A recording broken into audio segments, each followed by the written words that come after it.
Hi, మీకు తెలుసా prostate cancer లాంటి చాలా కామన్ క్యాన్సర్ని సింపుల్గా స్పిట్ ఆర్ ఉమ్ము ద్వారా గుర్తించే అవకాశాలు ఉన్నాయని రీసెంట్గా యూకే ఎన్హెచ్ఎస్ వాళ్ళు ఎన్ఈజిఎంలో న్యూ ఇంగ్లాండ్ జర్నల్ ఆఫ్ మెడిసిన్లో ఒక ఆర్టికల్ పబ్లిష్ చేశారు, బార్కోడ్ 1 స్టడీ అని చెప్పి. ఈ స్టడీలో వాళ్ళు ఏం చేశారంటే ఉమ్ముని కలెక్ట్ చేశారు, దాంట్లో కొన్ని జెనెటిక్ టెస్ట్ని వాళ్ళు స్టడీ చేశారు. దీన్ని పాలిజెనిక్ రిస్క్ స్కోర్ అన్నారు. ఎవరికైతే ఈ పాలిజెనిక్ రిస్క్ స్కోర్లో హై రిస్క్ ఫీచర్స్ ఉన్నాయో వాళ్ళలో వాళ్ళు బయోప్సీ చేసి ప్రాస్టేట్ క్యాన్సర్ని గుర్తించడం జరిగిందనమాట. దీంట్లో చాలా ఇంట్రెస్టింగ్ ఫైండింగ్ ఏంటి అంటే ఎంఆర్ఐలో కూడా ఈ లీషన్స్ డిటెక్ట్ కాలేదు, వీళ్ళలో పిఎస్ఏ కూడా చాలా తక్కువగా ఉంది. సో ఇలాంటి హై రిస్క్ ప్రాస్టేట్ క్యాన్సర్ని సింపుల్గా ఒక స్పిట్ ఆర్ ఉమ్ము ద్వారా గుర్తించే అవకాశాలు ఇవాళ రోజున ఒక లేటెస్ట్ టెక్నాలజీ వల్ల సాధ్యపడింది. ఇలాంటి టెక్నాలజీస్ యూజ్ చేస్తూ కోలాన్ క్యాన్సర్ కూడా స్టూల్ శాంపిల్స్ కానీ బ్లడ్ శాంపిల్స్ నుంచి కానీ గుర్తించే అవకాశాలు ఆల్రెడీ మనకు అందుబాటులో ఉన్నాయి.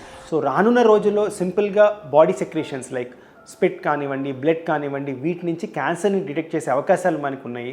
క్యాన్సర్ని మనం ఇంకా తొలి దశల్లో అంటే కన్వెన్షనల్గా యూజ్ చేసే ఎంఆర్ఐ కానీ బ్లడ్ టెస్ట్లో కాకుండా ఇలాంటి వేరే ప్రాసెస్ ద్వారా క్యాన్సర్ని మనం తొందరగా డిటెక్ట్ చేసే అవకాశాలు చాలా ఉన్నాయి.